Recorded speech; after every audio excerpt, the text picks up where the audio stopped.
Fala aí, PMM. Product Marketing com menos teoria e mais dia a dia. Fala aí, PMMs. Bem-vindas e bem-vindos ao podcast que fala sobre Product Marketing de um jeito diferente. Mais prática, mais dia a dia e sem palestrinha. Mas, antes da gente começar, eu tenho uma super novidade para contar. Agora o Fala aí tem uma patrocinadora, a MoEngage. Sim! Esse episódio tem o patrocínio da MoEngage, a plataforma de insights e engajamento que ajuda empresas a criarem experiências personalizadas em escala, tanto em aplicativos quanto em websites. A gente sabe que todo PMM precisa sempre estar pensando em aumentar a conversão, aumentar engajamento e retenção de clientes. E a MoEngage, ela te ajuda exatamente nesse desafio. Ela já vem fazendo isso com mais de 1.300 clientes em mais de 35 países. Então, se você quiser saber mais sobre como a MoEngage pode ser a sua principal aliada em ganhar e engajar clientes, é só clicar no link que está na descrição desse episódio que o Vinte Fala aí tem tratamento mais VIP ainda. Então, entre e conheça a MoEngage. Bom, depois dessa super novidade, agora sim eu posso me apresentar. Eu sou a Rafael Medeiros, sou uma das fundadoras do Fala aí PMM, sou Product Marketing especialista em produtos financeiros. E, nesse segmento, hoje a gente vai falar sobre um desafio cada vez mais estratégico em grandes empresas. Como estruturar e gerenciar vários times de Product Marketing dentro de uma organização complexa. O nosso convidado de hoje já passou por esse processo algumas vezes em empresas como a Lynx, que era da Stone e hoje está sendo adquirida pela TOTS. Então, sem mais delongas com vocês, Lucas Treichel. Bem-vindo, Lucas. Se apresenta aqui para a gente te conhecer. Boa, pessoal. Muito feliz. Obrigado pelo convite. Me sinto extremamente grato e honrado por fazer parte aqui do podcast com Fala aí PMM. Já admiro a comunidade, participo há algum tempo. E, enfim, meu nome então, como já foi colocado aí, Lucas Treichel, estou fazendo a gestão aí de times de Product Marketing aí há uns 4, 5 anos. Atuo já nessa frente de Product Marketing há quase 10 anos, antes do hype, e tenho certeza que hoje a gente vai falar de muita coisa boa aqui. De fato, estruturar times em Big Techs, companhias, ele é bem desafiador e acredito demais que o papo vai ser bom. Boa. Então, começando aí para você contar pra gente como é a área de PMM dentro da Lynx. Cara, acho que é um grandioso churrascão.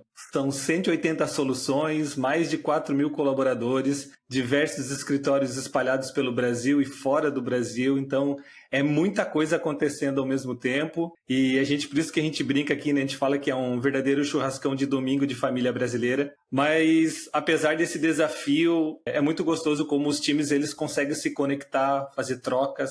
Então, existem várias estruturas de times aqui dentro da Lynx. Vou contar um pouquinho como funciona. A Lynx ela é hoje dividida em verticais de negócio. Lynx ela é focada em software para varejo, e é um dos principais players para software para varejo no Brasil. E em cada segmento de negócio a gente tem uma vertical onde ela detém produtos voltados para esse segmento, seja bares e restaurantes, ou farmácias, posto de combustível, moda e acessório e assim por diante. Existem várias verticais aí, e em cada vertical existe um time de Product Marketing fazendo toda a parte de gerenciamento de ofertas, lançamentos. Então, funciona basicamente dessa forma, tá, Rafa? E eu acho que já vou contando um pouquinho da minha história também, de como foi esse contexto todo desde o início. A gente chegou aqui para estruturar um time de Product Marketing de uma das verticais, que era Digital, uma vertical focado em e-commerce e produtos de engajamento e super personalização. A gente criou um time baita legal na época, isso foi lá em 22, se não estou enganado, 21, 22. E aí, diante desse cenário, o CEO, na época, o Gil Sinei, ele que já é um grande fã desse time, e aí tem até uma história bacana, uma curiosidade para contar mais para frente, mas ele enxergou que o nosso time estava fazendo um trabalho legal, e aí ele, pela essa dificuldade que existia em gerenciar diversos times de ofertas, e Product Marketing, e Go-to-Marketing, todo esse churrasco todo, a gente criou então um time de Product Marketing corporativo, onde cada time de Product Marketing eles respondiam em dotline, de maneira indireta, para esse time corporativo. E aí houveram diversas iniciativas para a gente poder estruturar isso, mas acho que o principal desafio é você manter tudo isso muito bem conectado. Todas as áreas elas estão orientadas para uma única estratégia corporativa, e a gente, como corporativo, a gente representava essa estratégia sem deixar que cada vertical também atue dentro do seu segmento, tem os seus próprios OKRs, objetivos, então é mais ou menos essa estrutura hoje que a Lynx ela sustenta, né? São várias verticais e vários times de Product Marketing que existem em cada uma delas. Caramba, é uma estrutura extremamente complexa, né? São várias verticais, entra aí, tipo, você falou moda, farmácia, postos ali de gasolina, restaurante, cada um extremamente diferente um do outro, com dores diferentes, propostas de valor diferentes, enfim, você tem todo um approach também diferente para cada um desses segmentos. Então, os desafios ali, o que mais sobra, na verdade, aí são desafios dentro de uma estrutura tão complexa dessa forma. E como é que você acha que essa estrutura impacta na forma de criar e dividir todos os times de PM? Como é que vocês conseguem ter dentro desse contexto ali uma forma de criar essas... Como a gente vai dividir isso? Qual que seria a melhor forma da gente estruturar toda essa parte aqui dentro, lidar com esse caos? Boa. Nesse tempo de Lynx eu já estruturei 5 times de Product Marketing.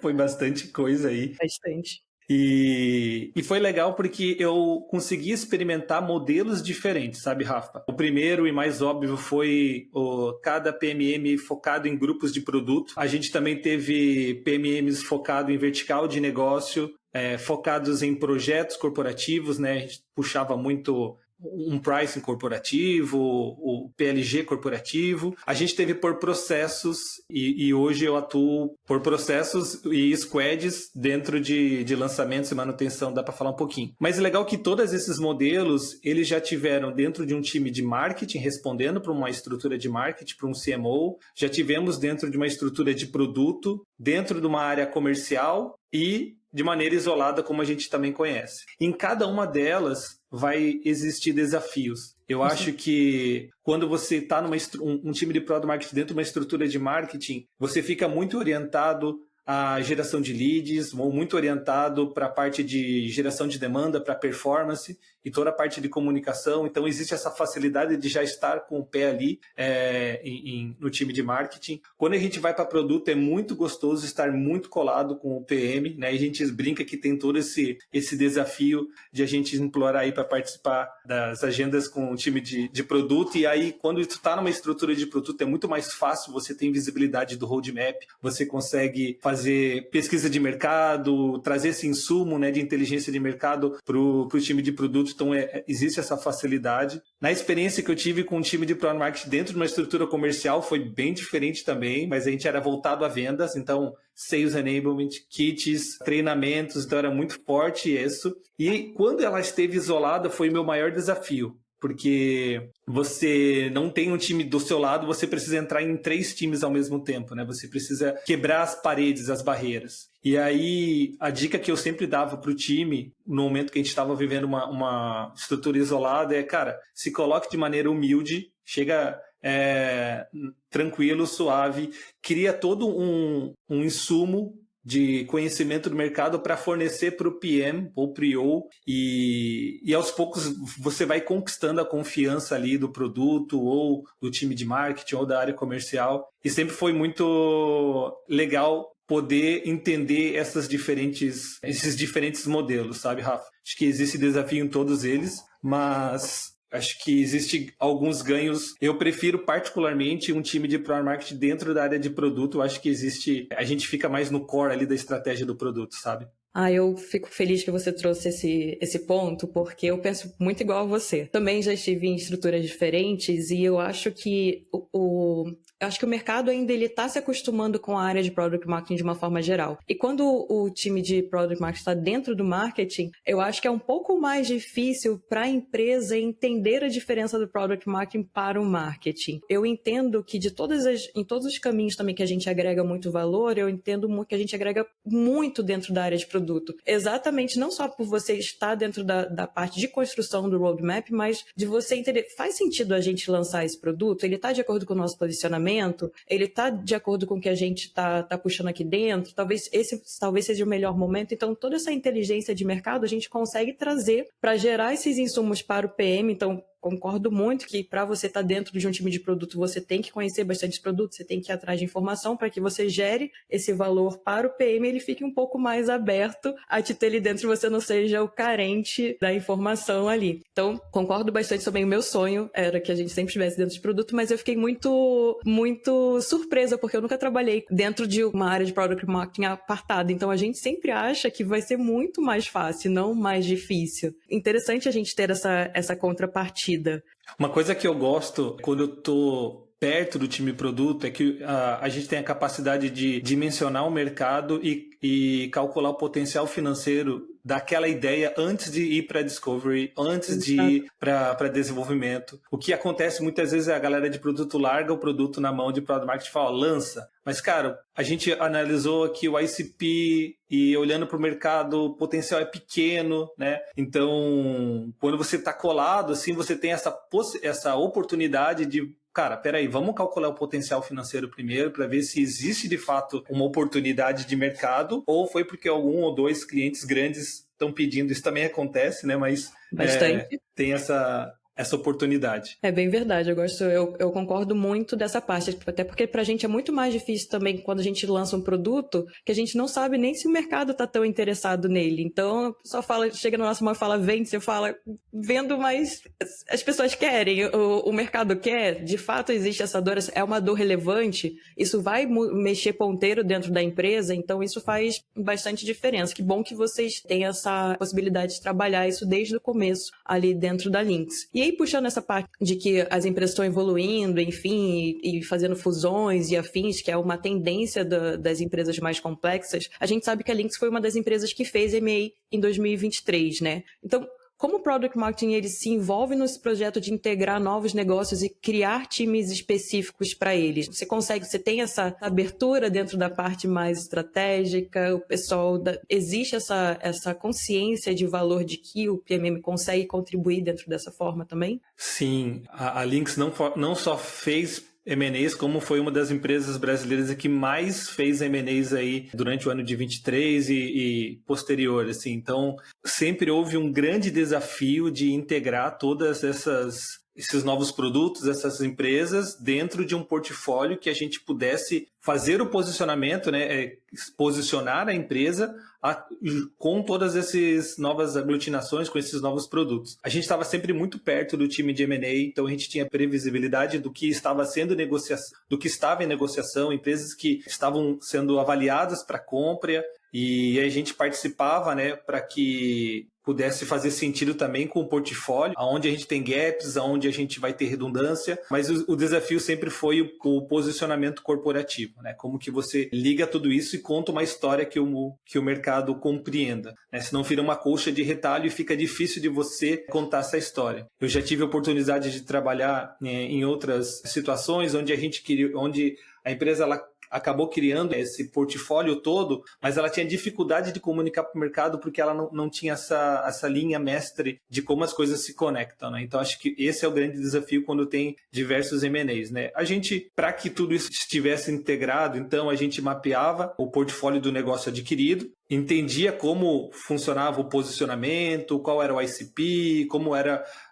as características e os pontos ali de cada produto e desenhava essa estratégia junto com a adquirida para que ele pudesse se integrar dentro do nosso ecossistema. Até porque, a partir disso, a gente tinha as ações ali de criar bundles, cross-sell, pricing, naming, uma vez que passa a ser links à empresa, então tem todo esse desdobramento, assim. Mas sempre foi muito gostoso, assim, participar de M&A, assim, sabe? É um privilégio para a área de Product Marketing estar próximo de uma área tão estratégica e é legal contar história. A gente gosta de contar história, né? Então, é legal contar história para o mercado de como a gente se vende como corporação. Com certeza, e você tocou num ponto que eu acho super interessante, que é essa questão de você conseguir trazer o posicionamento ali da empresa e conectar isso dentro de um packaging também. Eu entendo que é uma das grandes dificuldades que o mercado tem, é essa questão de você criar o packaging, que é exatamente como você embrulha isso e você mostra ao mercado que todos aquele teu leque de produtos, aquele teu leque de soluções, afins, de ofertas, como é que eles se conectam dentro do posicionamento macro da empresa, né? Então, por que é interessante essa parte? Então, e às vezes a empresa não tem o conhecimento de como você conecta esses produtos e afins, como é que a gente coloca isso para o mercado, e ter esse direcionamento de posicionamento, porque às vezes o pessoal mistura muito branding com posicionamento, né? E às vezes o pessoal, nossa, a gente já tem um time de branding aqui, mas o branding ele entra depois do posicionamento. Perfeito. E você construir o teu posicionamento em cima dos teus produtos, porque toda empresa, todo mundo está vendendo alguma coisa. Então, isso tem que ficar muito claro, né? O que você está vendendo, para quem você está vendendo, como você está fazendo, como você se diferencia do mercado. E essa parte eu entendo muito que você precisa ter um conhecimento de produto para você construir um posicionamento coerente com o produto que você está vendendo, ou os produtos que você está vendendo, né? E ele fica em sinergia com o brand, porque a gente conhece qual é o tom de voz, como que é o posicionamento da marca, né? Então, quando a gente está fazendo o posicionamento do produto, a gente sempre acaba respeitando para que não fique uma anomalia, né? Um braço solto dentro do corpo, mas que ele fique conectado e ele que comunique no mesmo tom, com a mesma identidade, com a mesma personalidade de marca, que é o corporativo. E aí, como que a gente ligava todas essas empresas adquiridas com todas as verticais e como que funcionava esse churrascão, né? Acho que o ponto bem legal que a gente fez foi uma iniciativa que a gente chamava de Academia de Ofertas. A gente criou um curso de 11 horas de conteúdo, aí frameworks, estudo de casos, e aí passando por todas as estratégias de product marketing. E a forma particularmente como eu gosto de olhar para uma linha do tempo, o product marketing é em cima do ciclo de vida do produto, né? Ou PLC, Product Life Cycle. E aí eu consigo definir quais são as atividades que eu preciso fazer como product marketing desde a fase de discovery, na introdução, no crescimento, na maturidade e na de declínio. Então a gente montou esse curso e a gente rodou o Brasil inteiro, treinando os times de product marketing de todas as verticais, das adquiridas também, e para garantir que, a estratégia da companhia, a estratégia de marca e do corporativo, do posicionamento, ele esteja única, né, esteja nivelado, e que a gente também pudesse nivelar o conhecimento dos profissionais para que todo mundo pudesse fazer um bom go-to-market, uma boa estratégia de lançamento do produto, assim. Então, a gente rodou e, cara, foi muito gostoso pra gente, foi um privilégio. E para não perder o ritmo, né? Porque não é só também rodar lá, fazer um curso com a galera e se perder. Então a gente tinha um calendário com os go-to-markets que a gente ia fazer durante o ano para não ter sobreposição, até porque em determinados momentos a persona era a mesma, então você poderia ter ruído de comunicação. E nesse calendário a gente encontros mensais que a gente chamava de comitê de go-to-market.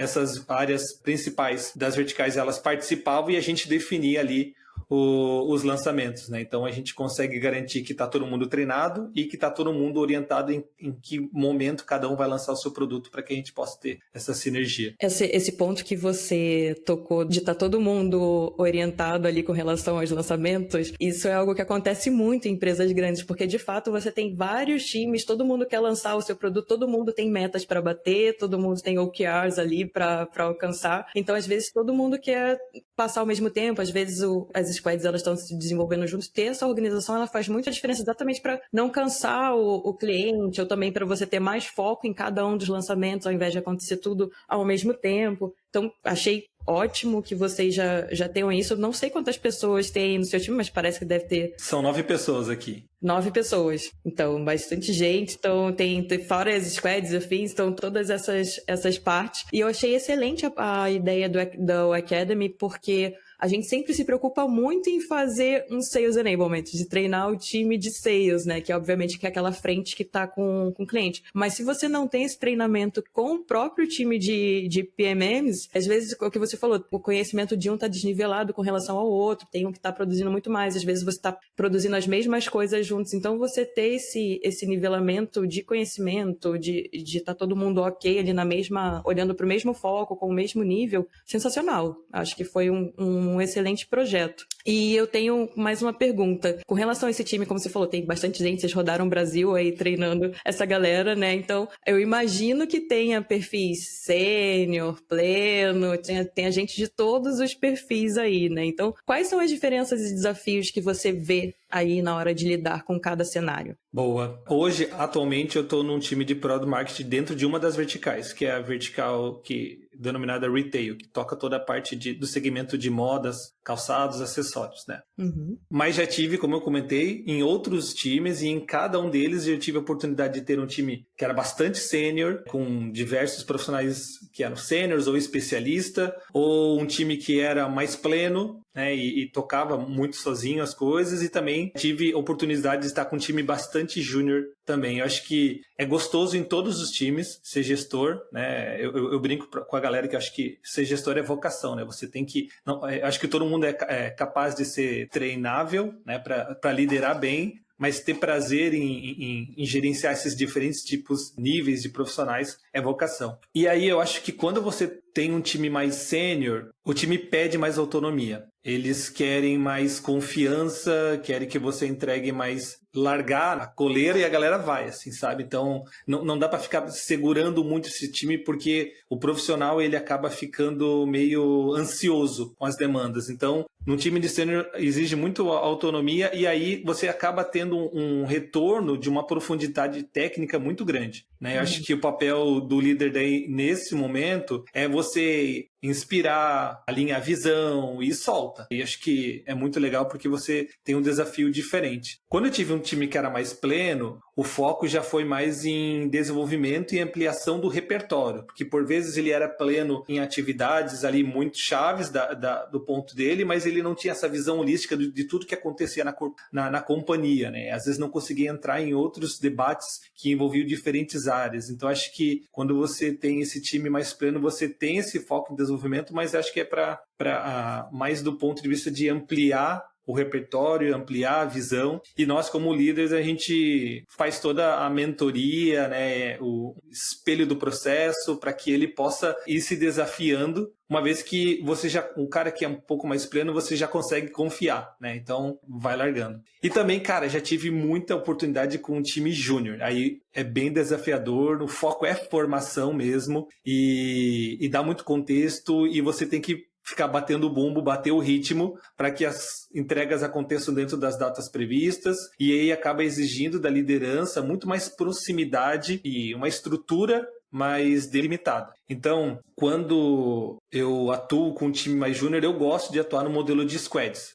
onde eu divido cada um ali em alguma das atividades. E acho que a principal lição é que não existe um estilo certo de liderança. Eu acho que cada contexto exige um modelo diferente. A gente tem que sempre não ser by the book, né, mas olhar para os cenários ali e testar. Já testei muitos modelos aqui, e hoje o que tem funcionado para mim nesse modelo é modelo de squad. Você prefere trabalhar com times júniores no formato de squads. Como é que você trabalha essa parte ali dentro da Lynx? Boa, Rafa. Eu montei as squads para seguir a linha de lançamento do produto. Por quê? Acho que antes tem que dar um passo atrás para explicar o porquê trabalhar com squads, né? Eu acredito que as pessoas, cada uma delas tem um ponto forte. Tem onde elas são melhores, onde elas têm mais prazer, inclusive, de trabalhar. E quando você está desenvolvendo pessoas mais júniores, ainda ela não tem todo esse leque, mas ela já entrega, por vezes, muito em determinada atividade de go-to-market. Então, eu basicamente dividi em algumas squads.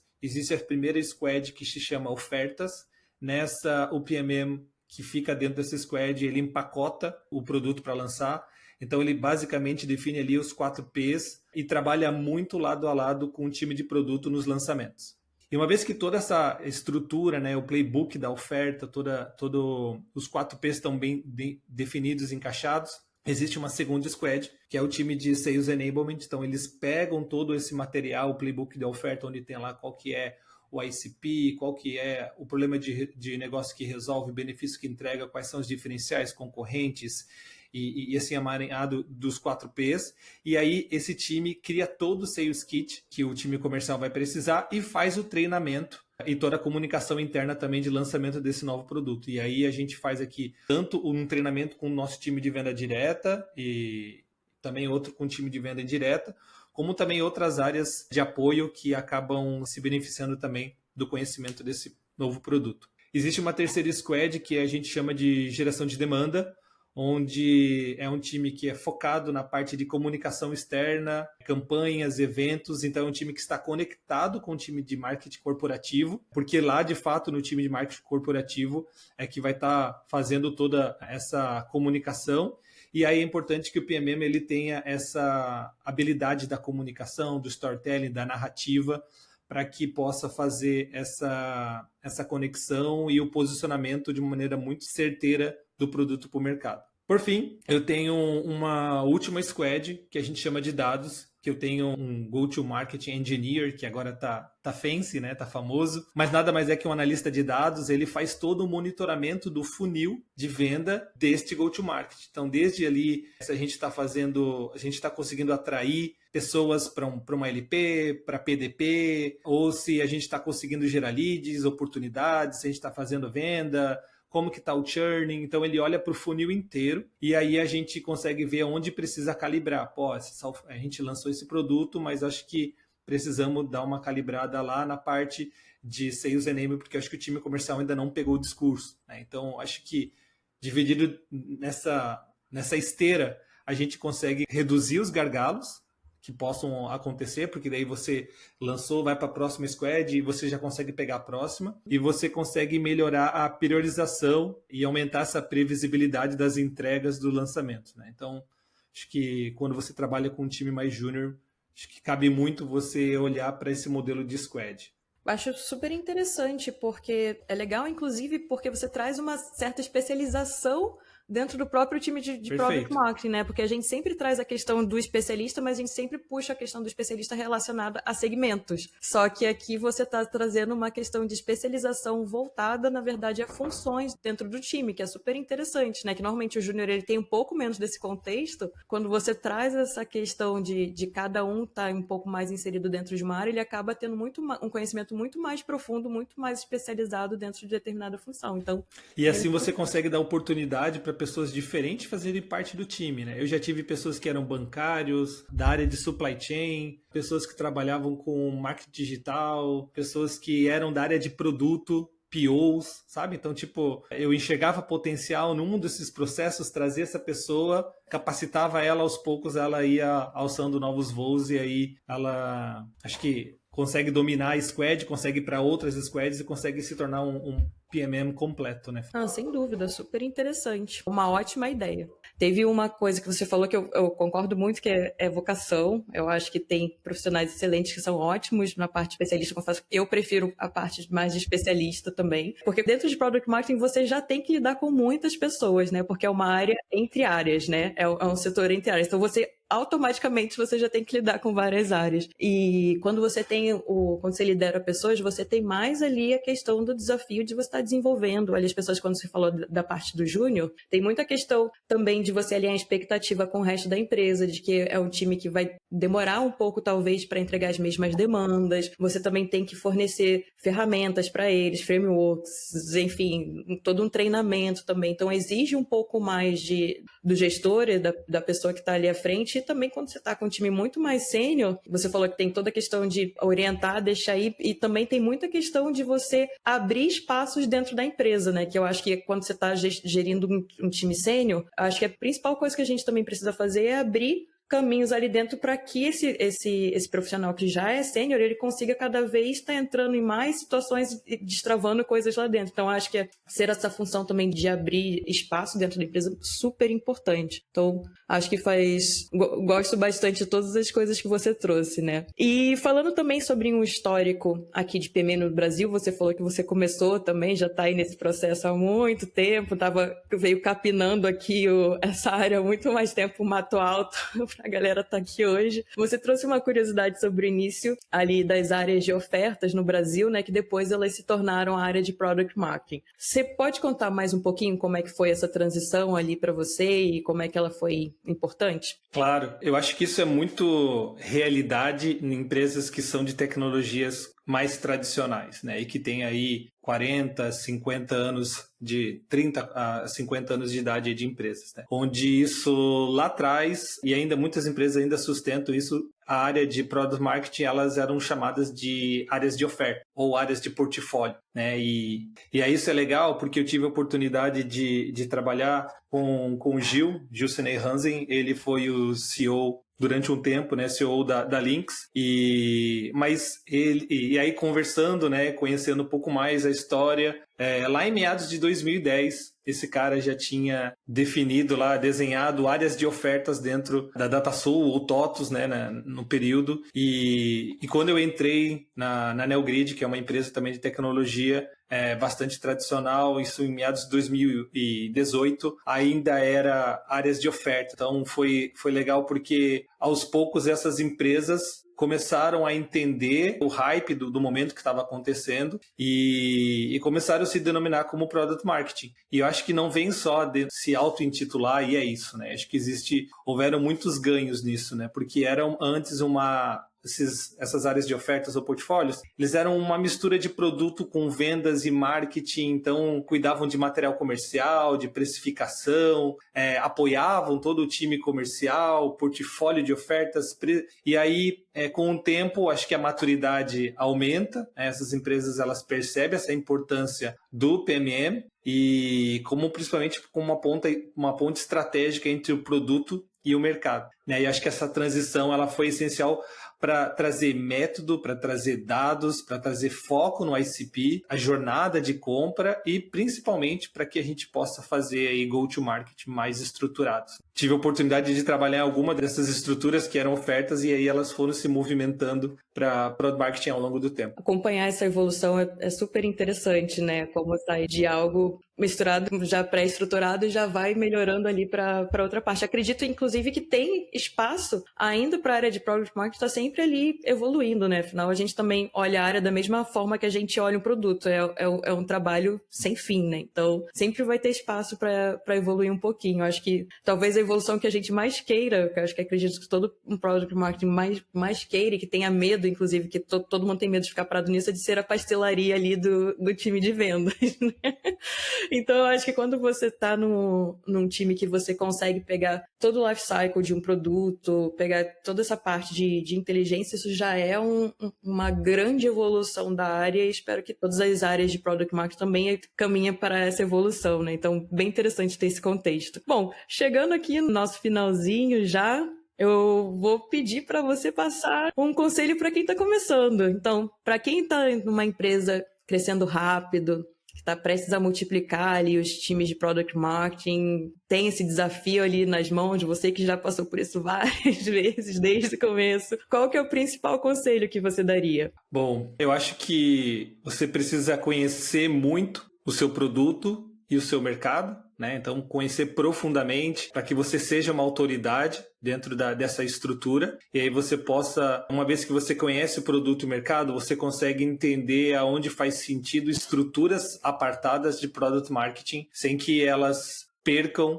por estarem separadas, né? O segundo ponto fundamental, ter uma área estruturada de dados compartilhados. Então, como a gente comentou antes, né? Fazer esse dimensionamento de mercado, potencial financeiro, accounting planning, toda essa visão de dados, ela é fundamental para que essas estruturas elas estejam baseadas no mesmo dado, né? Então, por isso compartilhado. E eu acho que para mim o principal seria apostar em rituais recorrentes para conectar os times, conectar pessoas, ideias, criatividades. Então, já vai haver esse desafio natural das paredes por estarem verticais, BUs ou estruturas apartadas. Eu aposto muito que esses rituais eles conectam novamente as pessoas e traz esse senso de pertencimento de, apesar de estarmos em estruturas separadas, somos um único time de Product Marketing. Excelente, muito obrigada por fazer parte do nosso episódio de hoje. Pra gente foi um privilégio ter você aqui, fico muito feliz de você ter participado, obrigada pela conversa, pelos insights. Quem tá com certeza construindo vários times agora pode se beneficiar muito aqui dessa conversa e do teu conhecimento. Então, eu queria te agradecer por hoje aqui. Boa, eu que agradeço. Se eu puder deixar uma última frase, eu falo muito pro meu time que diversidade potencializa a criatividade. Não contrate padrões. Os melhores PMMs que eu já trabalhei não eram PMMs antes. E faço todo um trabalho, inclusive, de pessoas que estão querendo migrar para se tornar um PMM. Faço mentoria com algumas pessoas. Então, assim, não se prenda em alguns padrões ou buscar dentro desse quadradinho. Quebre isso. Quanto mais diverso for o teu time, maior o potencial de criatividade que pode haver na construção de ideias e de produtos. Máximo, eu concordo 100%. Gente, obrigada também vocês que ouviram a gente aqui até agora. Obrigada por acompanharem aqui o Fala Aí. Então, se você escuta a gente, não esquece de comentar, compartilhar, acompanhar os nossos próximos episódios aí. Tá sempre ali marcando, pode avaliar, fazer o que você quiser, dar um alô pra gente, que se tiver um tema, uma sugestão de tema, algo, a gente tá sempre aqui disposto a ouvir, participar e contribuir com a comunidade juntos aqui. Tá bom? Obrigada, gente. Obrigada, Lucas. E até a próxima. Até a próxima.